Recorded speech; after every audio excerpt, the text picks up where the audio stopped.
शिव कथा कर रही है। भगवान शंकर का चरित्र शिव महापुराण की कथा वर्णन कर रही है। शिव तत्व कह रहा है। गुरु पूर्णिमा का ये पवित्र पावन अवसर और ये पवित्र कुबेरेश्वर बाबा की पवित्र भूमि, जहाँ पर बैठकर आप और हम सभी कुबेरेश्वर बाबा की इस पवित्र धरा पर बैठकर भगवान शंकर की पवित्र कथा का लाभ ले रहे हैं। शिव महापुराण की कथा को श्रवण कर रहे हैं। शिव की अविरल भक्ति, श्रद्धा और विश्वास, श्रद्धा और विश्वास का एक संगम शिव महापुराण की कथा है। भगवान शिव की ही कृपा, करुणा, उनकी उदारता, उनकी दया है जो ये पवित्र पावन शिव महापुराण की कथा आप और हम सब शिव गुरु शिव महापुराण की कथा को श्रवण करने के लिए बैठे। एक अंश मात्र भी शिव महापुराण की कथा यदि हमारी चित्त में, वृत्ति में, मन में बैठती है तो स्वयं तुमरुका जी चंचुला देवी से कहते हैं कि इस कथा का जो तत्व है, इस कथा का जो रस तत्व है, वह हमारे जीवन को सार्थक कर देता है। एक स्त्री के लिए, एक नारी के लिए, एक स्त्री के लिए उसका सबसे बड़ा गुरु उसका पति होता है। अगर कोई तुमसे पूछे कि एक स्त्री का, एक नारी का सबसे बड़ा गुरु कौन होगा, तो वो उसका पति होगा। क्यों? क्योंकि वो उसकी रक्षा भी करता है, समय समय पर उसको उपदेश भी देता है, समय समय पर समझाने का कार्य भी करता है। पर यदि कोई गलत व्यसन में डूबा हुआ है, गलत तरीके से व्यवहार कर रहा है, गलत मदिरा का पान कर रहा है, गलत विचारों को रख रहा है, गलत सोच को रख रहा है, गलत विचारों को अपने भीतर रख रहा है, तो फिर वो श्रेष्ठता नहीं, फिर वो केवल एक पति हो सकता है, फिर वो गुरु नहीं। शिव गुरु, शिव महापुराण की कथा कह रही है कि शंकर भगवान माँ सती के भी गुरु के पद को लिए हैं। शिव जी ने माँ पार्वती जी के भी गुरु पद को लिया है। और जैसे एक गुरु समय समय पर उपदेश भी देता है तो परीक्षा भी लेता है। आज की दुनिया गुरु जी का आसन लेने में लगी है, गुरु जी का अनुशासन लेने में नहीं लगी है। आज के ज़माने में ये सोचा जाता है कि गुरु का आसन कब खाली हो, गुरु जी ऊपर जाएं और हम आसन पर बैठ जाएं। आसन से प्रीति नहीं, अनुशासन से प्रीत होना चाहिए। यदि गुरु जी के बतलाए हुए अनुशासन पर आप चल रहे हो, गुरु जी ने कह दिया कि ऐसा मत करो, मत करो। गुरु जी ने बोल दिया ऐसा करो, कर लो। गुरु जी ने मार्ग बता दिया, उस मार्ग पर चल लो। गुरु जी ने कोई उपदेश दे दिया, उसको श्रवण करो और उसको अपने जीवन में उतारो। आज चेला गुरु के अनुशासन पर नहीं चलता। आज चेला गुरु जी के अनुशासन पर नहीं है। आज शिष्य गुरु के अनुशासन पर नहीं। आसन जब गुरु चला जाएगा, गुरु जब देह तो त्याग देगा, देह का त्याग कर देगा, तो आसन तो किसी को भी मिल जाएगा। आसन किसी को भी मिल सकता है, किसी को भी प्राप्त हो सकता है, पर गुरु के बतलाए हुए अनुशासन पर, बेस कम करो, गुरु के बतलाए हुए अनुशासन पर जब हम चलते हैं तो ये निश्चित है, केवल गुरु का आसन ही नहीं, कहीं ना कहीं भगवान सद्गुरु की कृपा हो जाती है और ऐसा सिंहासन मिल जाता है कि फिर आसन की कोई कामना ही नहीं, फिर आसन की कोई कामना नहीं। और फिर निवेदन करेंगे, शिव महापुराण की कथा कहती है कि पार्वती जी को भगवान शंकर ने एक गुरु बनकर अमरनाथ की गुफा में बैठकर ज्ञान उपदेश दिया।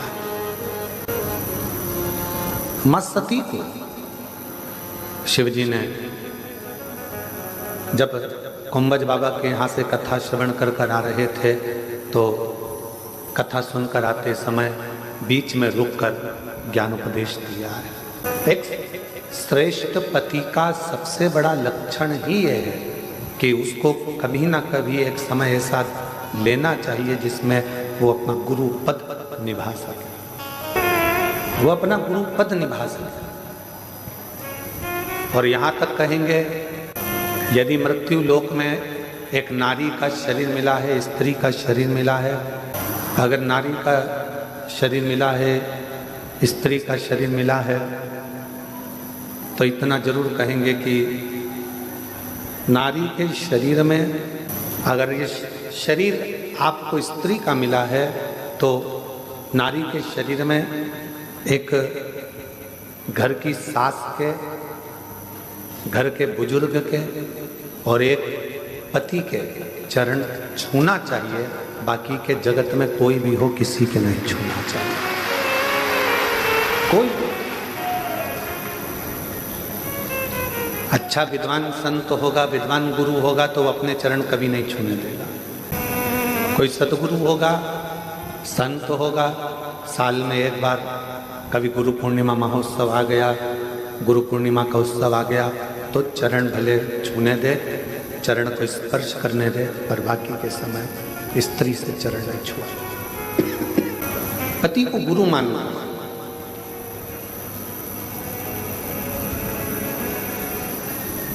आप उसके चरण का स्पर्श करें।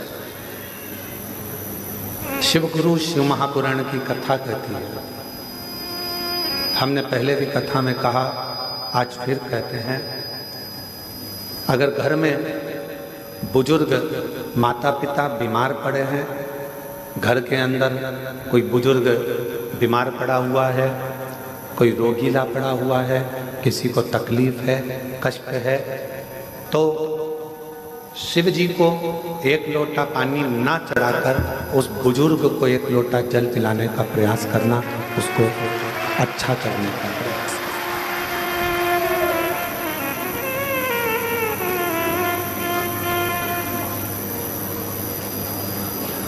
आज के जमाने में सबसे बड़ी परेशानी एक ही है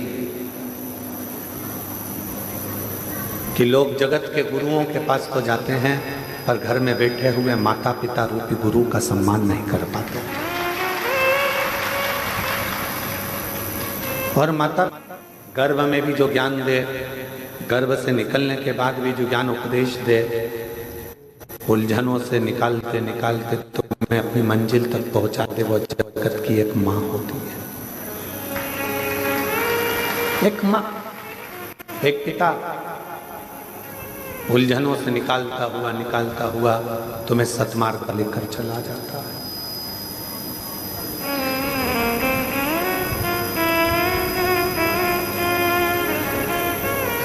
कई लोग कहते हैं कि बताओ, उनकी बहू ने हमारे पाँव नहीं छुए, उनकी बहू ने हमारे पाँव नहीं पड़े, चरण प्रणाम नहीं करा।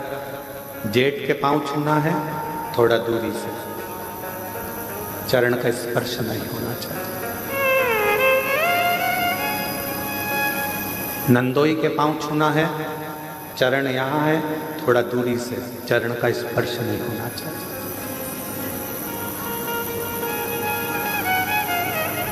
इस कार्य में मैं राजपूतानाओं को, राजपूतों की घर की बहुओं को बहुत बहुत साधुवाद देना चाहूंगा। इस कार्य को राजपूतों के, राजपूतानाओं के घर की जो बहुएं होती हैं, राजपूतों के घर की जो बहुएं बेटियां होती हैं, सिर पे पल्लू लेकर अगर किसी के चरण भी छूना है तो अपने पल्लू का एक सिरा लेकर जमीन को रखकर जमीन को ही वो प्रणाम करते हुए उनको नमन कर लेती हैं, खम्मा घड़ी कर लेती हैं।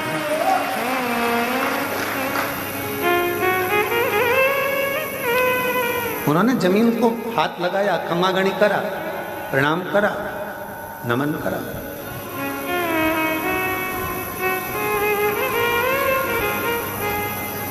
ये हमको संस्कार प्राप्त होते हैं।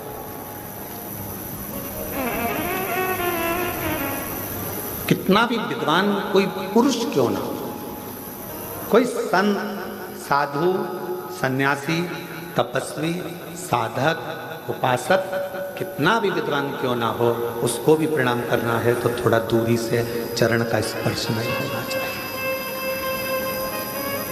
एक पति, दूसरा परमेश्वर, उसका चरण का स्पर्श तुम कर सकते। चरणों को छुओ, पर किसके?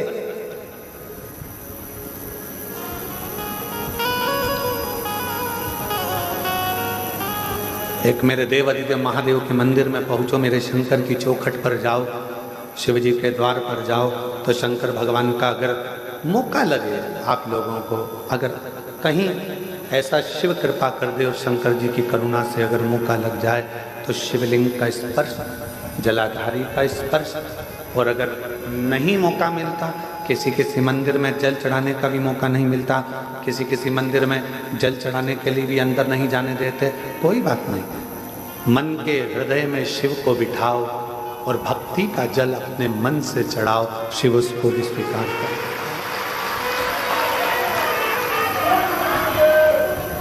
भक्ति का जल हृदय से शिव स्वीकार करते हैं। और यदि भक्ति नहीं है तो फिर वो तुम्हारा जल चढ़ाना व्यर्थ है। और कितना सुंदर शिव महापुराण की कथा कहती है कि नियत, नीति और नियम, ये तीन चीजें हैं।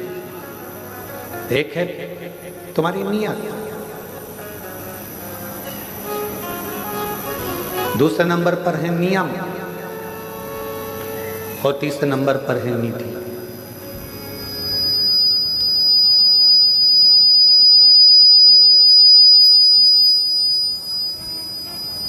नियत, नीति और नियम अगर तुम्हारा अच्छा है, नियत अच्छी है, तुम्हारी नियत ऐसी नहीं है कि इससे काम निकाला बाद में लात मार दी, काम निकाला और बाद में धक्का दे दिया। अगर तुम्हारी नियत और तुम्हारी नीति, मतलब नीति से मतलब है कि तुम विचार कर बैठे हो कि मैं खुद भी गलत नहीं करूंगा और दूसरे को भी गलत नहीं करने दूंगा, तो ये तुम्हारी नीति श्रेष्ठ है। एक नियत को श्रेष्ठ रखिए, दूसरा नीति को श्रेष्ठ रखिए, और तीसरा नियम। अपने जीवन में एक नियम अवश्य, मुझे शंकर जी के मंदिर जाना है, एक लोटा जल चढ़ाना है, भगवान शिव के मंदिर जाना है, शिव की आराधना करना है, शिव की अर्चना करना है, शिव की चाकरी करना है, ये तुम्हारा नियम। भला हो बुरा हो जैसा भी हो, मेरा पति तो मेरा देवता है। तुमने नियम बना लिया कि मैं अपने पति के रोज चरण छूंगी, मैं अपने घर के बुजुर्ग का, घर के बड़ों का रोज चरण छूंगी। कोई एक नियम, पक्षी को दाना देने से लेकर चींटी को थोड़ा सा अन्न का भाग देना, पक्षी को दाना देना, मछली को दाना देना, गौ माता को रोटी देना, कुत्ता की रोटी निकालना, या अपने दरवाजे पर आए हुए अतिथि का सत्कार करना।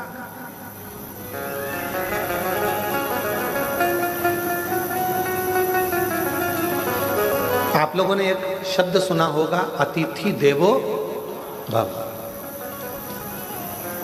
क्या कभी आप लोगों ने विचार करा कि हमारे यहाँ अतिथि को भगवान का दर्जा दिया गया है?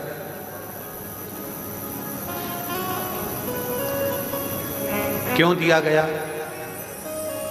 लिंग पुराण की एक कथा आती है, और लिंग पुराण की कथा में कहा गया कि अतिथि देवो भव, एक सुदर्शन नाम के मुनि हुए, ग्रस्त थे।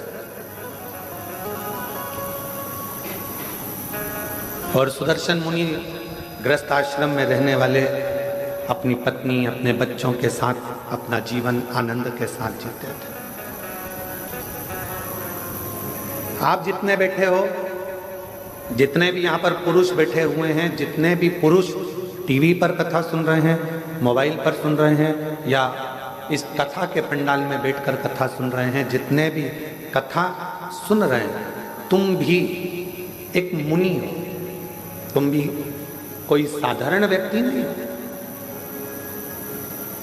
घर में रहने वाला भी एक संत होता है, घर में रहने वाला भी एक मुनि होता है, घर में रहने वाला भी एक ऋषि होता है।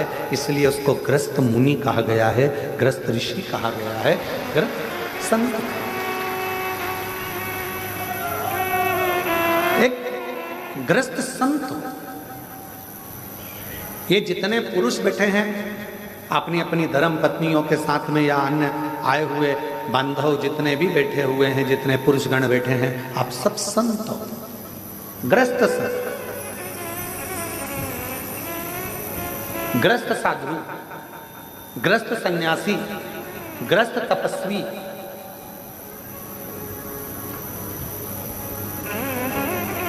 बाहर रहने वाला संत जो अपने घर को सब कुछ छोड़ देता है, वो नदी के तट पर, मंदिर में, एकांत में, कहीं वन में जाकर बैठ जाता है। वो एकांत में बैठ गया और वहां बैठकर उसने अपना तप, साधना, भजन, कीर्तन, स्मरण वहां किया। पर घर में रहने वाला एक पुरुष अपने बच्चों का भी पालन कर रहा है, पत्नी का भी पालन कर रहा है, माता पिता का भी थोड़ा ध्यान रखकर उनकी भी औषधि, दवाई, गोली सब करवा रहा है, और साथ में कमाने भी जा रहा है, और आते जाते समय मुख से राम नाम, कृष्ण नाम, शिव नाम, श्री शिवाय नमस्तुभ्यम कह रहा है। समझ लो वो संत ही है, साधु। एक सुदर्शन नाम के मुनि ग्रस्त थे।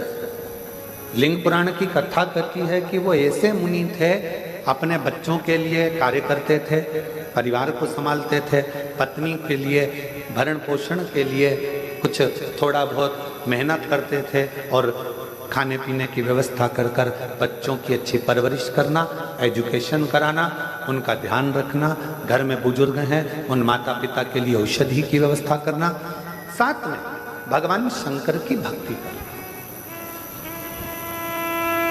भगवान शिव का स्मरण।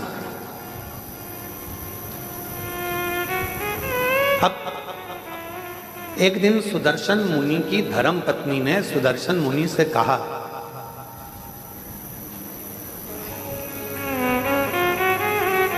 कि मैं बच्चों में व्यस्त रहती हूं, बच्चों की परवरिश में व्यस्त रहती हूं, मैं भगवान के मंदिर नहीं जा पाती हूं, भगवान का भजन नहीं कर पाती हूं। कोई सरल सा तरीका बता दो जिससे मुझे शिव मिल जाए, शंकर भगवान का दर्शन हो जाए, इसका कोई सरल तरीका मुझे बता। अब तीनों चीजें जुड़ रही है यहां।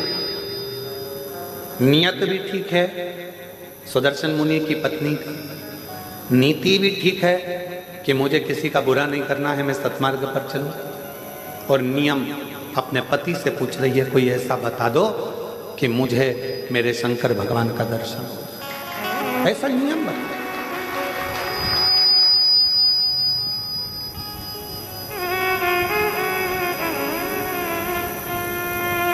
कोई ऐसा उपाय हो आपके पास में जिससे शंकर भगवान का मुझे दर्शन हो, वो उपाय बता। सुदर्शन मुनि ने कहा कि तुझे बच्चों से फुर्सत नहीं मिलती, दिन रात तू व्यस्त रहती है, भोजन बनाती है, माता पिता को खिलाती है, परिवार में रहती है, बच्चों की परवरिश करती है, थक जाती है, तुझे मैं क्या उपाय बताऊं? पर पत्नी ने जिद पकड़ ली, कोई ऐसा उपाय बताओ मुझे कि मुझे शिव मिले। तब सुदर्शन मुनि ने कहा कि एक काम करो, कोई भी अतिथि अपने घर में आए उसकी सेवा दिल से करनी। भोजन मांगे भोजन दीजिए, पानी मांगे पानी दीजिए, उसकी पूरी व्यवस्था करना। एक ना एक दिन तुम्हें शिव का दर्शन जरूर होगा, शंकर जरूर होगा।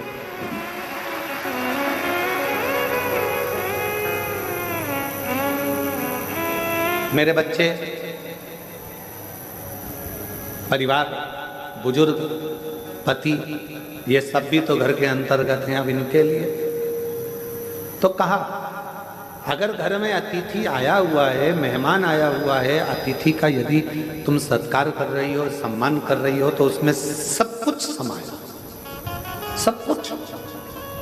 माता पिता भी उसमें समाहित हैं, बच्चे भी उसमें समाहित हैं, सर्वस्वता उसमें समाहित है। आप सेवा करो, ठीक है। अब सुदर्शन मुनि की पत्नी ने ऐसा नियम बना दिया।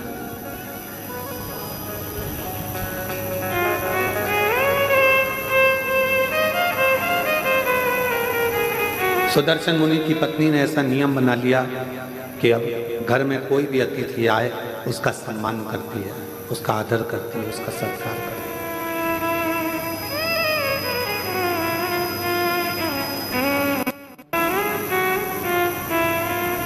और समय निकलता गया, निकलता गया, निकलता गया। आज शंकर भगवान ने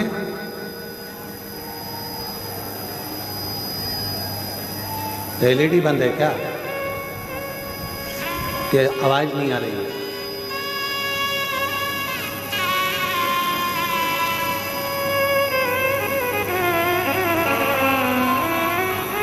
शंकर भगवान ने परीक्षा ली।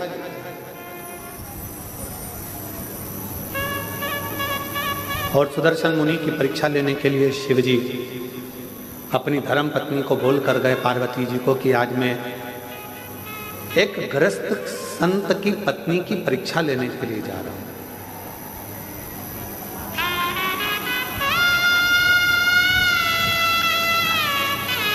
एक जन को भेजिए ना, थोड़ा सा मालूम कर ले, एलईडी है।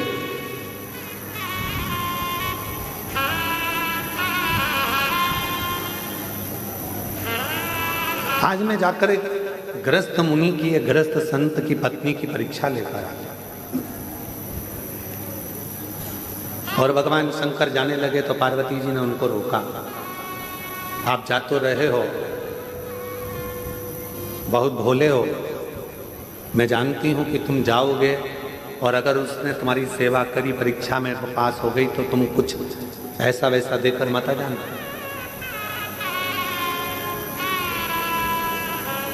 तुम कुछ ऐसा वैसा देकर मत आ जाना। तुम जा तो रहे हो, मना नहीं है, पर थोड़ी सावधानी रखना। जिस पत्नी का पति बहुत भोला होता है ना, पत्नी अगर मायके भी लेकर जाती है तो साथ लेकर जाती है, शादी में भी जाती है तो साथ जाती है। जिस पत्नी का पति बहुत भोला होता है तो पत्नी को उससे भय लगा रहता है कि ये कहीं कुछ बोल ना दे, ये कुछ कहीं दे ना दे, ये कुछ प्रदान ना कर दे, ये कुछ ऐसा ना कर दे। उसके सोचना पड़ता, उसे बहुत सोचना, बहुत।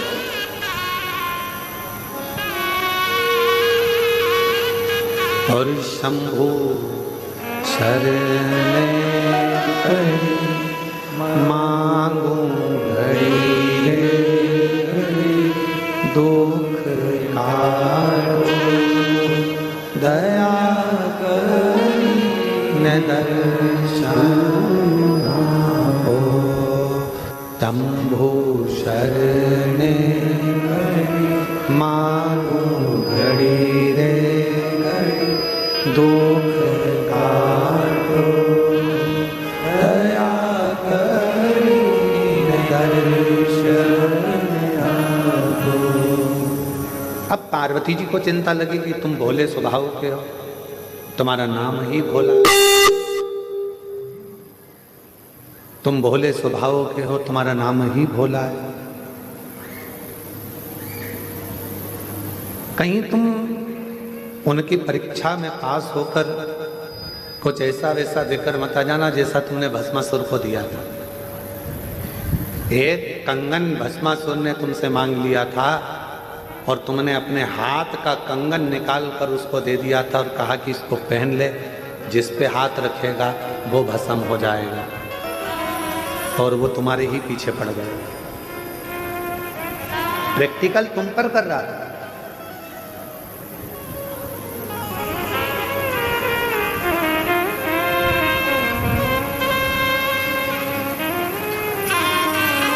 आज के समय में उपदेश देना बहुत सरल है। गूगल पर सर्च करना, यूट्यूब पर निकालना, ढेर सारे मोटिवेशन स्पीच देने वाले मिल जाएंगे, और मालूम पड़ता है कि वो खुद भी डिप्रेशन में पड़े रहते हैं। आज के समय में उपदेश देना सरल है, पर उस उपदेश को अपने ऊपर धारण करना दुनिया का सबसे कठिन काम।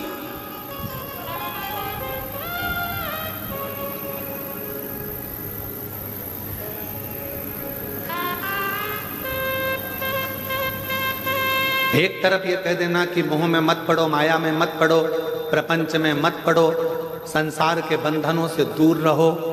दूसरी तरफ अपने मोबाइल पर देखते रहना कि अपनी कितने फॉलोवर्स जुड़े हैं, अंदाजा लगा कठिन है। यदि आप संत हैं, साधु हैं, सन्यासी हैं, तपस्वी हैं, साधक हैं, उपासक हैं, तो फिर आपको विरक्ति का भाव आना चाहिए, आपके अंदर कामक्ति का नहीं। कितना जुड़ा, कितना प्राप्त हुआ, कितना लिया, कितना दिया, कितना करा, उससे मतलब।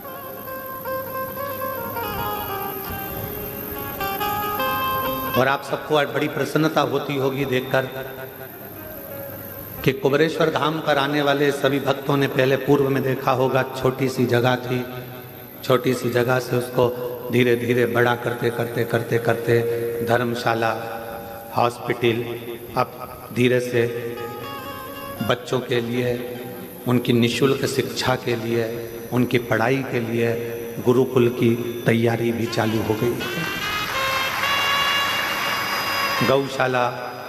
गौशाला के बाद में पास में नंदीशाला की, जो गाय के बछड़े होते हैं, बैल, उनको लोग काटने के लिए भेज देते हैं, तो उन बैलों की रक्षा के लिए नंदीशाला की व्यवस्था।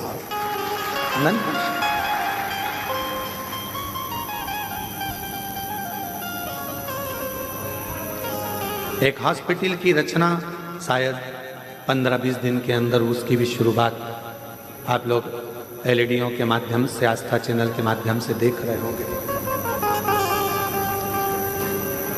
जो यात्री आते हैं उनको कोई तकलीफ ना हो, उनको कोई कष्ट ना हो, उनका निःशुल्क सारा इलाज हो सके, उनके लिए हॉस्पिटल की रचना करिए। भोजनशाला आप देखते होंगे निरंतर रोज, अभी तो आप लोग लाखों की संख्या में आए हो तो बड़ा भोजनशाला चल रहा है, नहीं तो निरंतर 35 से 40 हजार यात्री शिवभक्त रोज सुबह 10 बजे से लेकर शाम को 4 बजे तक भोजन ग्रहण करते हैं लगातार। फिर शाम को बाबा की आरती होकर खिचड़ी प्रसाद ग्रहण करते हैं। अभी ये कथा बाबा के इस पावन ग्राउंड में हो रही है, प्रांगण में हो रही है। ये पूरा प्रांगण तो आप लोगों की पार्किंग आदि की व्यवस्था के लिए है। इसी के ठीक पीछे जहाँ कथा होती थी वहाँ बहुत बड़ा एक इस टेंट का नहीं, बड़ा लोहे का एक शेड बन रहा है जिसमें लाखों भक्त एक साथ बैठकर आराम से कथा सुनते। आप लोगों को पानी ना लगे, गर्मी ना लगे, उसकी व्यवस्था करते हुए 6 से 7 महीने में वो तैयार हो जाए।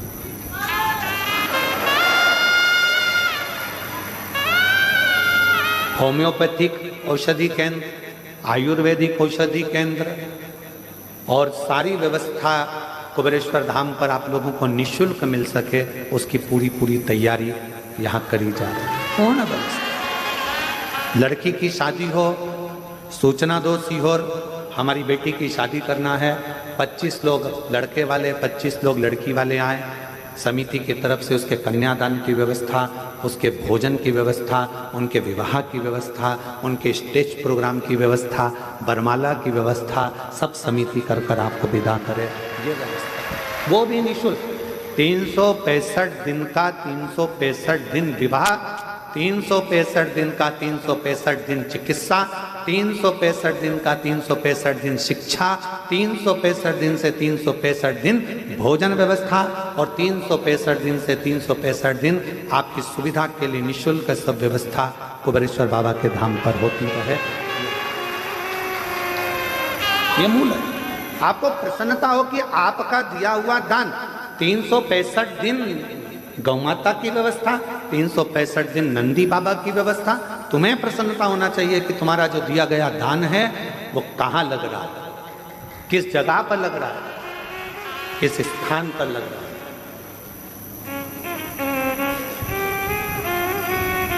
और तो और जो बच्चे पढ़ने में होशियार हैं और फीस जमा नहीं कर पाते तो उनके फीस की व्यवस्था भी विठलेश्वर सेवा समिति पूरे भारत में कर रही है, केवल मध्य प्रदेश नहीं, पूरा भारत। कोई भी प्रदेश होता है, सूचना मिलती है, उसकी व्यवस्था करी जाए। शिव है तेरा तुझको अर्पण, तेरा है तुझे समर्पित। हमारी माता ने तो हमको जन्म दिया था तो हमारे पास में बिछाने के लिए हमारी माँ के पास में गोदड़ी भी नहीं थी। तुलसी के क्यारे के नीचे जन्म हुआ था और तुलसी के क्यारे के नीचे जन्म हुआ था। हमारी माता का हाथ पकड़कर खींचकर हमारी ताई लेकर कक्ष में गई। बिछाने का सामान नहीं था तो जो मुरमुरा होता है, क्या बोलते हैं उसको, परमल, मुरमुरा, पोहे की लाई जो प्रसाद में खाते हो, मुरमुरा, उसका टाट पड़ा हुआ था बोरा जिस पर हमारा जन्म हुआ था। उस बोरे पर जन्म हुआ है और मृत्यु के समय पर भी कोई राजसी ठाट नहीं। यही मानव का शरीर ऐसे ही छूट कर चले जाना है। इसलिए आपका आप में ही लगा कर जाना है कि आप लोगों की जिंदगी के साथ श्रेष्ठ।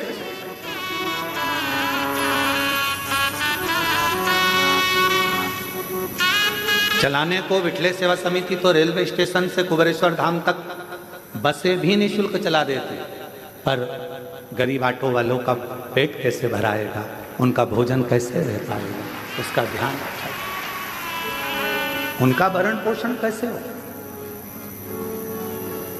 स्टेशन पर ट्रेन आए, जब यहाँ से गाड़ियाँ भेज दी जाए, बसें भेज दिया जाए, चालू हो जाए, परंतु उनका पेट कैसे भरा, 2 रोटी उनको भी मिले, उसका स्मरण रखा। शिव भक्ति को धारण करो, नियत अच्छी रखना, नीति अच्छी रखना और नियम अच्छे रखना।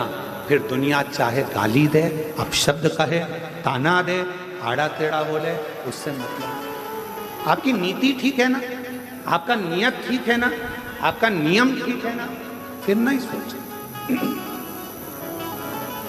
फिर बिल्कुल विचार नहीं करना अपना।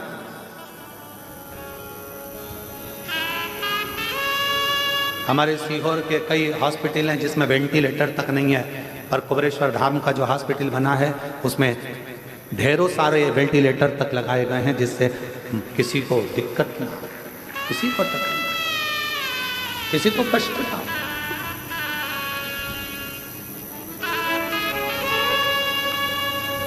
शिव शिव है, ओगरदानी ओगरदानी शंभु है, शंकर। और कितनी बड़ी कृपा मेरे कुबेर भंडारी की होगी कि एक रसीद कट्टे की एक बुक लेकर आज तक समिति का कोई कार्यकर्ता ना कभी सीहोर गया और ना किसी के गांव गया कि तुम दान देना। समिति के कार्यकर्ता केवल कुबेरेश्वर धाम पर आने वालों को और शिव पुराण में आने वाले भक्तों के लिए छूट रहती है। जिसका मन हो दे, ना मन हो कोई बात नहीं, भजन करो, स्मरण करो। सीहोर में कोई नहीं कह सकता कि पंडित प्रदीप मिश्रा के आश्रम से कोई आया और किसी ने एक कटोरी आटा मंगा, चावल मंगा, दाल मंगी या धन मंगा। कोई नहीं। हम तो बाबा के जब वो पाठ कर रहे हैं सुबह 8:30-9 बजे पाठ चल रहा है और हमारे ललित महाराज आकर कहते हैं कि दूध की जगह छाछ डल गया, कैन भरकर 100 लीटर छाछ डल चुकी है खीर में, उसमें दूध नहीं था, छाछ थी, अब क्या होगा? तो जब वो छाछ को दूध कर सकता है तो वो दुनिया का सारा भंडार भी भर सकता है।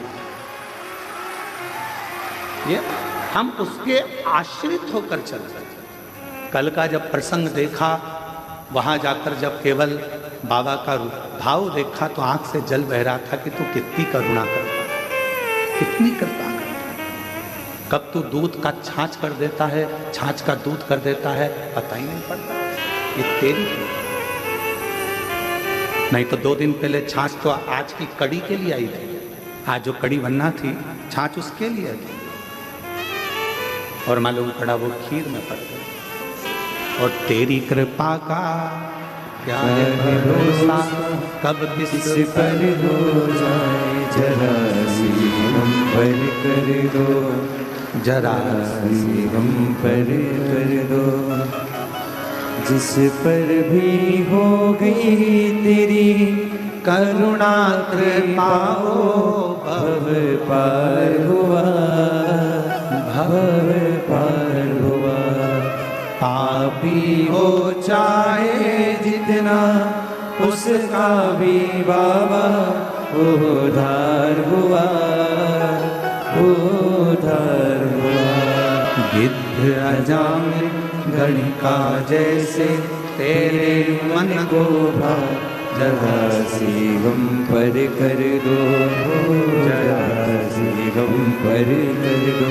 तेरी कृपा का क्या है भरोसा, कब किस पर हो जाए, जरा सी हम पर कर दो, जरा सी हम पर कर दो। अपनी नीति सही रखना, अपनी नियत सही रखना और अपना नियम सही रखना, फिर दुनिया कुछ भी कहे, आग लगे बस्ती में, अपन रहो मस्ती में। अगर नीति सही है, नियम सही है और नियत सही है तो परमात्मा भी साथ देता है, फिर परमात्मा भी साथ देता है। सुदर्शन मुनि की धर्म पत्नी ने कहा कि मैं मुझे नियम तो नियम भेजा, अतिथि देवो, अतिथि का सत शिव मिलेगा इसमें, क्यों नहीं? आप कोई भी एक नियम तो पकड़ो, शंकर भगवान को मिलने में देरी नहीं लगेगी। आप पकड़ो एक नियम, ठीक है, अतिथि सत्कार का नियम पकड़ा, और अतिथि सत्कार का नियम जो पकड़ा, ऐसे नियम में डूब गई कि शंकर भगवान परीक्षा लेने चले तो पार्वती जी ने कहा कि तुम भोले हो, दे मत आना कुछ। और भोला जो होता है ना, उसके साथ भोलेनाथ हर पल होता है, हर पल। कुछ दे मत आना, ठीक है, अब मुझे जाने तो दे। पत्नी ने, माता पार्वती ने प्रसन्न चित्त से अपने पति को भेजा। एक दरिद्र का वेश बनाकर, बड़ा तन पर कपड़े फटे हैं, भिक्षुक का वेश बनाकर आवाज लगाई सुदर्शन मुनि के दरवाजे पर, माता भिक्षाम दे, भूख लगी, कुछ भाग मिले मुझे तो अच्छा। सुदर्शन मुनि की पत्नी ने दरवाजा खोला। बाबा क्या बात है, भूख लग रही है? बाबा अभी तो मैंने भोजन नहीं बनाया, पर अगर आप थोड़ी देर बैठोगे ना बाबा तो मैं भोजन बना दूंगी। बाबा कहते हैं मैं बैठता हूं, तुम बनाओ। बाहर बैठने लगे बाबा, अंदर सुदर्शन मुनि की पत्नी ने उनको अंदर आसन लगाकर बिठा दिया, द्वार बंद करा, अंदर अतिथि भोजन कर, भोजन बना रही है, गुनगुना रही है भगवान के नाम। क्या देखा, भोजन बनकर तैयार हुआ, इसमें एक रोटी बनकर अलग रखा दी गई है। किसकी रोटी है? गाय। रोटी अलग रखा। खूब हंसे भोलेनाथ, खूब डट के हंसे। गुस्सा आया थोड़ा सा सुदर्शन मुनि की पत्नी को कि हमारे घर भोजन करने आए और तुम हंस रहे हो। क्यों? सुदर्शन मुनि के दरवाजे पर बैठे हुए अतिथि के रूप में भोलेनाथ ने कहा कि धन्य है देवी, आप धन्य हैं। माँ, आपने जो रोटी मेरे लिए बनाई उसकी साइज इतनी बड़ी है, और जो गाय के लिए रोटी बनाई वो इतनी सी।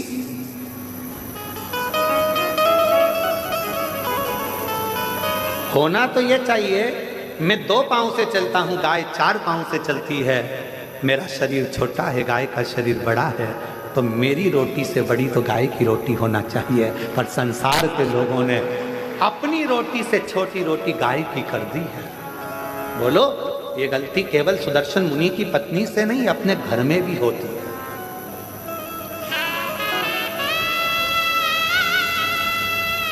छोटी सी रोटी बना के डाल दी, गाय की है। अरे गाय की है तो जितनी बड़ी रोटी पति खाता है उससे दुगनी बड़ी तो गाय की होना चाहिए। जितनी पतली रोटी तुम पति के लिए बनाती है उससे दुगनी मोटी रोटी गाय की होना चाहिए, क्योंकि उसका शरीर बड़ा है, दिन भर चलती है, दिन भर फिरती है। सुदर्शन मुनि के दरवाजे पर मेरे विश्वनाथ, मेरे शंभु भिक्षुक का रूप रखकर खूब ठाका लगाकर हंसती है। पत्नी ने पूछा कि तुम मेरे घर भोजन करने आए और मुझे देखकर हंस रहा। शिव जी ने कहा कि ये रोटी तो बहुत छोटी है गाय की, रोटी तो बड़ी करो। पत्नी सुन रही थी सुदर्शन मुनि की। बाबा की बात सुनकर उसकी आंखों से जल भर गया। आज तक मैंने केवल कपट ही करा, बच्चों को ज्यादा खिलाया, पति को ज्यादा खिलाया, और गौ माता को केवल 1 रोटी, और वो भी छोटी सी। मतलब मेरी कपट की जिंदगी चल रही थी। आज से हे अतिथि, तुम मेरे दरवाजे पर गुरु बनकर आए हो और तुमने मुझे उपदेश दिया है,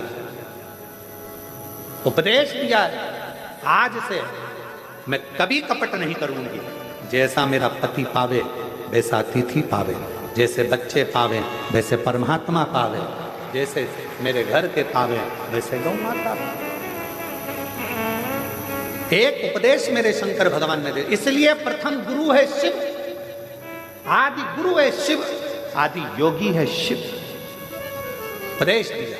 अब दूसरा उपदेश का समय था। भोजन की थाली लगकर तैयार हुई अतिथि के लिए। इतनी देर में दरवाजे पर पति आ गया। दरवाजा की कुंडी बजाई। सुदर्शन मुनि, द्वार खोलो, दरवाजा खोलो। पत्नी अंदर से आवाज लगा दी, कौन है? पति चिल्ला कर बोला, क्या तुझे मेरी आवाज सुनाई नहीं देती? मैं तेरा पति, तेरा भरतार, और तू दरवाजा नहीं खोलती? पत्नी आवाज लगाकर कहती है, आपने कहा था अतिथि देवो भव, अभी मैं अतिथि को भोजन करा रही हूं। पागल हो गई है, मूर्ख हो गई है।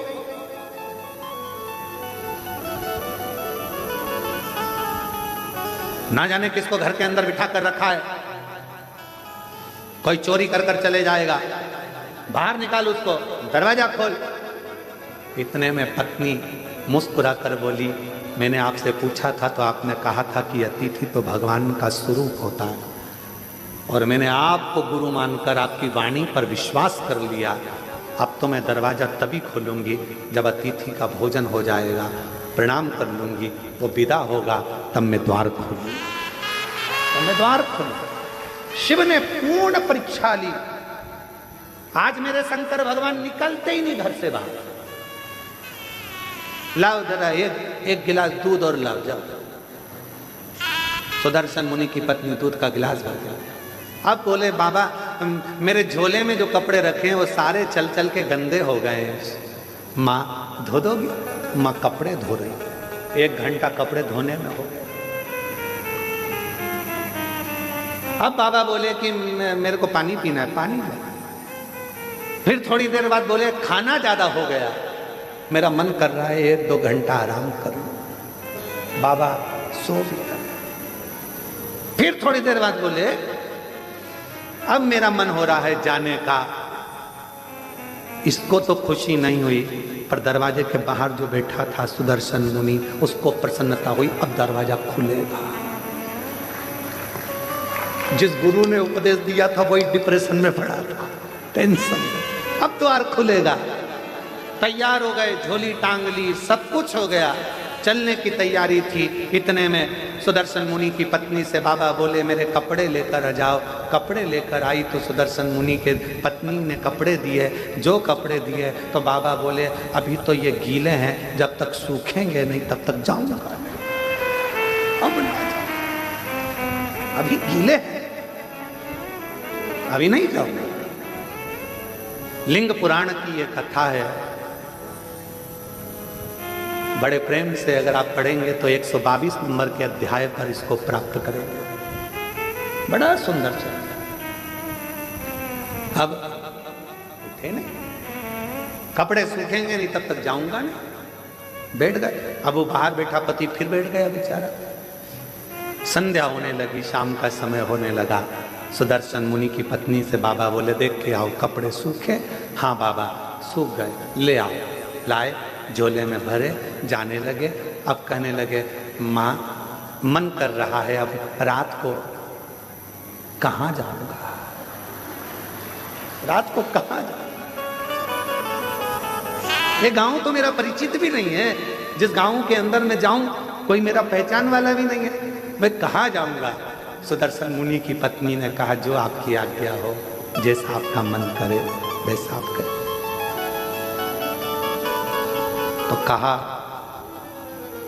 मैं पर पुरुष तुम पर नारी, एक कक्ष में रहना उत्तम नहीं है। मेरा मन है या तो मैं बाहर चले जाऊं या तुम चली जाओ। तो कहा बाबा आप अतिथि हो, आप घर के अंदर रहो, मैं घर के बाहर चली जाती हूँ, मैं घर के बाहर चली जाती हूँ। सुदर्शन मुनि की पत्नी घर के बाहर चली गई।